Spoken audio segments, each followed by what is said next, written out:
Yeah, good afternoon, viewers at home. This is DAMA TV. On our big issue today, we shall be discussing on recent bill passed by Governor El-rufai of Kaduna, regulating the religion activities in the state. Right here with me is a senior colleague, a senior correspondent with daily newspaper, Mr. Enimola. You are highly welcome, sir. Yeah, Professor, thank you very much for inviting me, and good afternoon, viewers at home. From what we have, Governor El-rufai said, he said religion is a relationship with God, not a bargaining tool for economic and political favors. So, with that, he tried to make a bill concerning that to ensure that activities of the religion are being controlled. What do you say to that? Yeah, thank you, moderator. Even though I'm not holding brief for Governor Nasir El-rufai of Kaduna State, myself, like you rightly said, when I initially heard of that bill, I was a little bit taken aback until I made a foray into the content of the bill to see some of the reasons why this bill was necessitated. Like I said, I'm not holding brief for him, but I think I should just give you background reportage on what really transpired. You know, Kaduna State happens to be a hotbed of religious crisis. If you remember the Zango Kata issues that happened in those days, in the 80s, early 80s or early 90s, and how a former Nigerian military man, Zaman El-rufai, was involved, who was said to bring out, he procured guns and gave it to his people to, fight against those who he perceived to be enemies of his own type of religion. And ever since then, Kaduna has always been it has been a recurring decimal in Kaduna State, having all these issues of religious activity, inter-religious crisis. And according to that bill, from what I heard, there has been an existing law since 1984, which incidentally was promulgated to restrict or to control some of these excesses. And I think based on recent happenings, the man decided that, okay, let us quickly see how we can arrest the situation, which I believe led him to do what he did. Thank you very much. While this session is going on, our second guest just walked in the person of Lion Comrade Tunji, Egbewunmi, the publisher of Octagon magazine. You are welcome, sir. Thank you, Master. So before you came in, Daddy was taking us into how the reason behind why Governor El-rufai tried to sign a bill to regulate the religion activities in the state. From what he said there have been lots of issues on inter-religion activities, conflicts right from 1984, and up till now, solution has not been found between it. What do you have to say concerning this? Well, thank you. My name still remains Senior Correspondent Tunji. I'm the publisher and editor-in-chief of Octagon Nigeria magazine. Yeah, first and foremost, I appreciated my colleague who is sitting next to you there. I know that he has dealt with the topic very well. Looking at the situation at Kaduna recently, we know that Governor El-rufai just signed a bill of preaching in the states, which virtually affected all the religious practitioners in the states. So, assuming it is centered into one religion, we'll have to say maybe it's being biased and it's going to create another thing which is against the Constitution of Nigeria. Which, if we are to look at the Nigeria Constitution 1999, and the amendment bill where the issue on the right and the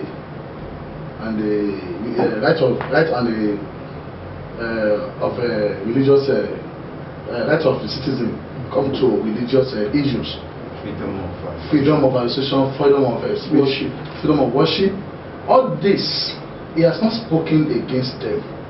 Looking from the breakdown of the bills itself, he has just said he wants harmony among the religious practitioners in the states. He did not even leave out the traditional rulers. If you look at the committee he has set up, the committee, he said, 2 from the senior Christian religious group, 2 from the Islamic religious group, and traditional rulers with senior public servants. That is the combination of those who are going to be in charge of the committee. Yes, we know that religious is a free will. You have the freedom to worship, freedom to call your God at any point in time. There is no limit, there is no time limit to when you have to worship your God. But maybe because of the situation which has been on ground for some time in the States, which has been causing a kind of a crisis between the practitioners.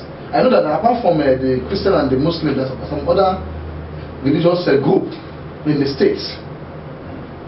Immediately he signed the bill, what came to people's mind is because they said he's trying to Islamize the states. But critically, when you now look at the breakdown, you see that he has mentioned things that really affected all parties in the states. Yeah. Yes, he said it is not an excuse for murder, as in destruction of properties and other violent crimes against people who worship and pray differently. But how are we so sure this is going to put an end to this inarious act that have been going on ever since? Yeah, thank you, moderator and viewers as well. Like I said, I'm not holding brief for Governor Nasir El-rufai, but critically, if you want to look at it objectively, you will know that what the governor did is absolutely necessary. As a responsive government, you can't just fold your hands and see that people are taking things out of hand or allow things to get out of hand. Like my colleague have rightly said, if you look at the bill objectively, you find out that it is an attempt by this governor to ensure that there is harmony. There's adherence to logic and peace in the way you preach or the way you go about conducting yourself while worshiping God. He brought the 3 parties, he brought the Christian, he brought the Muslims, and the traditional people to be constituent members of this same committee. And I should think, if these people are true leaders of religious practice in Kaduna State, and we all agree that leadership is all about influence, these people should be able to go back and influence their people, you understand me, in such a way that none of them will begin to bicker over any issue. The issue is for you to galvanize these people through their leaders, while the leaders will take the message down to those who permit it down to their followers, so that whichever thing may have in the past or hitherto have been causing rancor, causing crisis, causing inter-tribal war, inter-religious war, might be nipped in the bud. I should think whether the thing will totally assuage or bring about or lessen the issue of inter-religious war in Kaduna, you may not be able to objectively say now, but at least an attempt to ensure that this thing does not escalate and a measure of control is being introduced. And like I said, the law had been first initiated far back in 1984, which I think has been relegated to the background until he comes around and said, okay, let's resuscitate this thing. Let's see how this thing can be effectively promulgated or enforced, to see that some of these things that have been encapsulated in the law is brought to fore. So I think that is it. So for me, it's an attempt, and I think going forward, you should be able to lessen the tension and bring down the level of carnage and trouble and crisis that's hitherto been, Oh yes, truly, if a law is to be implemented, it has to do with the adherence by the citizen itself. Without citizen adhering to it, how possible can this be effected? Well, let's quickly look at it from this angle. I think going down the bill itself and the narration, we can see that there's other clauses in that bill. It's not only that the committee will only scrutinize or screen the preachers. They also have other duties down the line, whereby they are to monitor the timing, the coexistence between these religious leaders. And looking at the timing, unlike before, people are saying from 8 o'clock you cannot preach, you cannot go to church, you cannot go to mosque, you cannot do this. Who says so? Because from the bill, it said from 11 to 4 p.m. But my only fear is that for the Christian who normally go for vigil, have they put those one into consideration? But the bill, it's not 100% okay, but at least to some extent it will reduce drastically the problem in which that particular bill is being setting for, which is the crisis among the religious leaders, from Muslim, Christian, the traditionalists and others. But apart from the timing, some says you cannot use loudspeaker, you cannot use a microphone, you cannot play music, this and this and this. From the bill, I think they have made a clean and clear clarification that you can only preach, you can only play those that have been certified.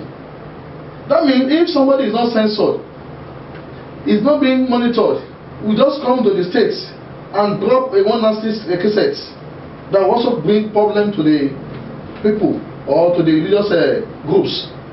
So I think there is need for such in that state for now, in order to maintain peace and order. But I want the governor himself, El-rufai himself, to at least look at those who and other religions as a Christian who normally have their vigil. If there's anything it can do to at least to bring in that into that system, maybe by also monitoring, I think it will be better for Christians, because most Christians, you pray at night, and when you pray at night, that means you want to be in a silent place. I understand that the issue of inviting guest minister into the states, that it has also to be screened. Well, I don't know how that one will be effective.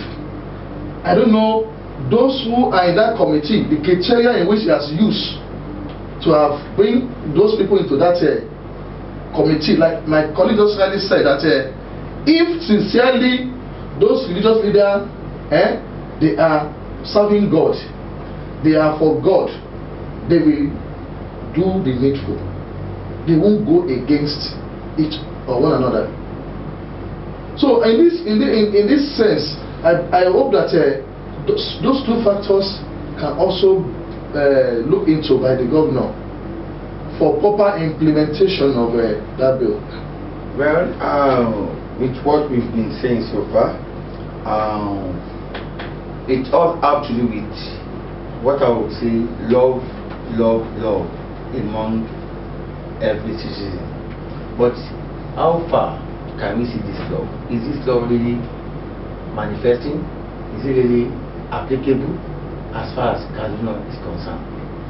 Well, I thank you very much also once more. When you talk of law, is the foundation of Christianity. Jesus Christ came preached law that we should love our neighbors as ourselves. But obviously, you can't so love your neighbor and allow him to come with AK-47, come with a knife dagger to come and kill you, and you say because you love him you won't defend yourself. Having said that, love is actually supposed to be reciprocal. If I love you, I expect you to love me back. And I think you know, the issue of religion in Kaduna is a mix.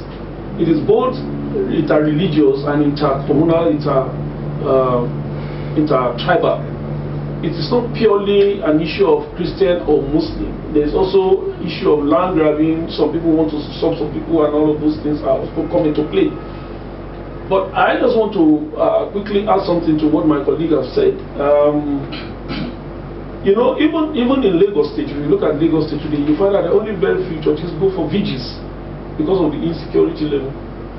Even in Kaduna, if you want to serve God, you want to do vigil, and you know that your life is not safe, you go out of the night, it is better you stay at home with your family. Even in Lagos, most of the churches these days, they don't even hardly do vigils anymore, because they felt if you go out and you are coming back maybe late in the night, you could be attacked. We are in the midst of insecurity, kidnappings, armed robbery, banditry, and all these things. So even vigil is not even advisable at this time.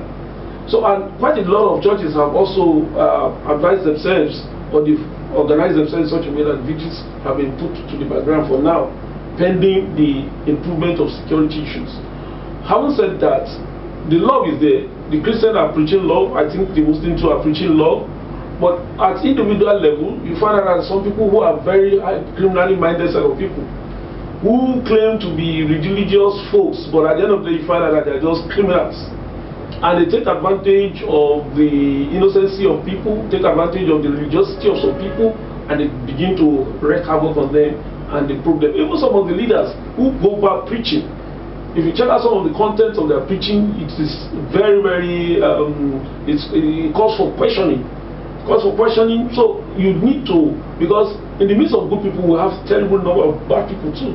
So I think the government is just trying to ensure that, look, good, you may be nice, you love your neighbor may love you, but at the same time, we must guide against some excesses that may crop up. And the issue of inviting religious leaders from other states to come in and all those things, we are in the world of network, internet. If I cannot come to your state, I can always reach you out through my internet. I can reach you through online, I can reach you through Facebook. So I think everybody has a way out of all these things.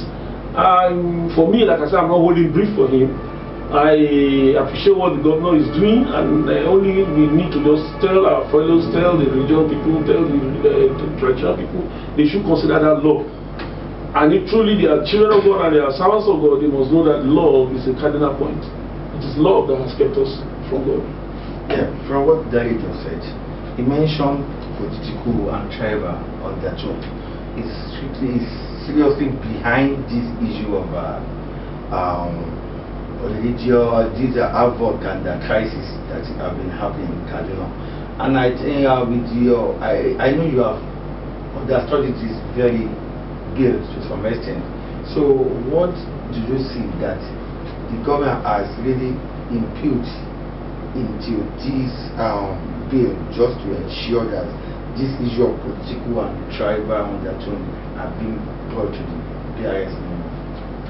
Well, thank you, my brother.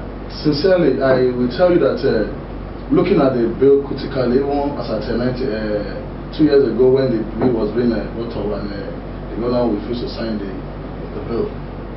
You see, I know that he must have done a lot of consultation before he signed it recently. And you know, there's no way you will open your eyes and see what you have used your hand to build to be destroyed in your presence. And that is why he quickly see into that bill and sign it.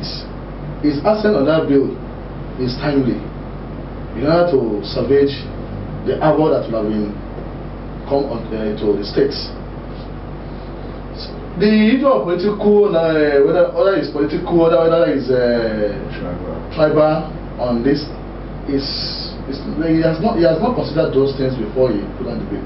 He knows that if they have put sentiment politically or tribally into that bill, it will definitely affect one part. Yes, look at it. The whole of the north, it is observed that majorly the whole of the northern side is Muslim, and the southern part is they are Christian, the largest number from those two sides. There is no Muslim in Christian in the north. So look at Kaduna itself. You know that Kaduna even have more Christians than the Muslims in Kaduna, and the governor himself is a Muslim.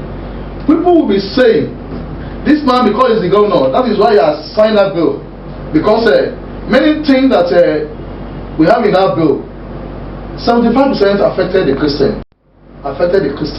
It also affects the Muslim as well, 75%. That means he has considered the two sides.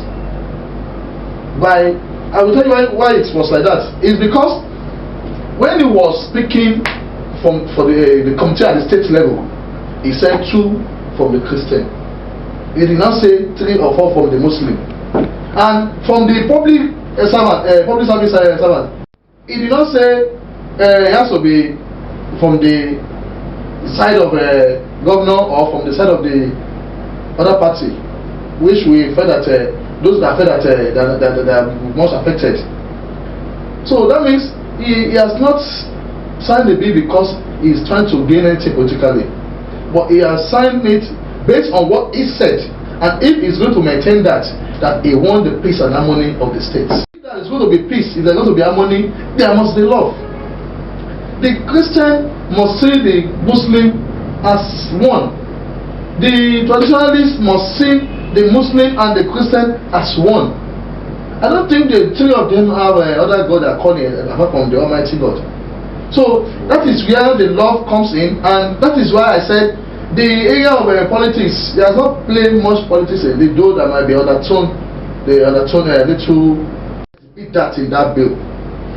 To be sincere, but my own fear, at least we have individual differences. My own fear is that this man just signed this thing. He signed the bill, and the Christian are agitating who is going to be their representatives, because we have different denominations, right? We have the Africans church, Pentecostal, we have the evangelical, we have many of them like that. From the Christian, even from the Muslim side, we have the Ansarudins, we have the Anarudins, we have many like that as well. The traditionalists as well, we have different traditionalists. We have the worshippers, we have the Shago, we have different ones, even in their own states there. So, what is going to be the yardstick for picking? Is it going to consult the CAN as a body? Is it going to consult those representatives?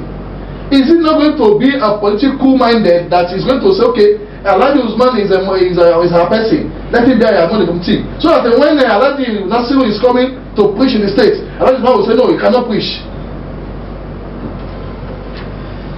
On a good one, as we are running off the program, I'll just in a GP just tell us the likely effect.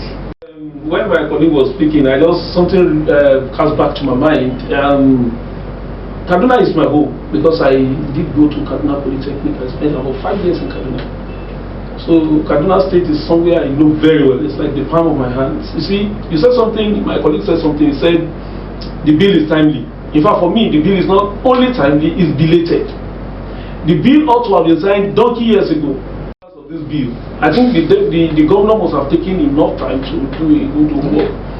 Like you said, there are 2 bodies that is recognized by government representing Christianity. That is Christian Association of Nigeria, CAN, and PFN. The moment he picked the chairman of PFN and picked the chairman of CAN, I think he must have done a very good job. So he doesn't need to really look back or look beyond those 2 recognized bodies, which I think from the bill, these 2 group or these 2 factor groupings should be able to do justice and represent the Christian very well. For me, I would say going forward, because this bill has been passed, there will be a modicum of fear on the part of people in the religious sector. Because if you do hear some of the things that have been preached on Sunday, people will say, yes, our people are being marginalized, our people are being killed. And I'm also sure the other religion too, when they want to preach in their sermon, they say, you see, those people are wicked, those people don't love us, and so they are marginalizing us, so we need to fight. You understand? Because everybody will always want to defend his own part. So, but with such a bill in place, I think there will be some modicum of fear, like I said. People will be more careful. Rather, they will tell them, be tolerable to your brothers, then let us fight, let us do the right thing. I think if this one preaches to its own part, Christians do that, and the Muslims do that, in the long run, they will arrive at the same heaven which we all desire. Thank you very much. Just for a few seconds. How do you think the government can just tell the tension now? The bill, I think there must be caution by the committee set from the local government to the state level. I know that the local government level, they will make recommendation to the states. For everyone who want to exercise their rights as a religious practitioner in that state, we have to go through those committees now, like the bill states. At the local level, they have to exercise much caution. They should be open. They should not be biased. I don't like people from white garment. I don't like these people. I don't like this. Should not come into it. I don't like those people that are at I don't like these people. I don't like those ones that normally play their heads in the detention side. Should not come in. They should have a criteria that will suit all the three sides. States. There won't be need for the state to do much work on that. And also, it will also give every practitioner in that state a peace of mind that it's not just for me to go and get accreditation or to go and get a training and get and license. So as it is not a monthly or daily license. It's a license that you are going to do maybe, I think it is bi-monthly, they said, by yearly. That is every 6 months. It's cover me for the next 6 months. And if I've not done anything wrong, I think there won't be any need for my license to be cancelled. So it will be renewed. So I think there must be caution from the committee. But now the governor has assigned the bill. He is not doing the other job concerning the states. He has left the job for the committee to work on. The committee should not sabotage that system. They should not bring the name of the governor to dust because that is the best I can see for now. Yeah, we have come to the end of the program on this very issue of today on the bill by the El-rufai, Governor El-rufai. So just remember this, that it is not an excuse for murder, arson, destruction of property, and other violent crime against people who truly worship and pray to the God. A big thank you to Mr. Enimola and Lion Comrade Egbewunmi. Tunji. Thank you. Bye.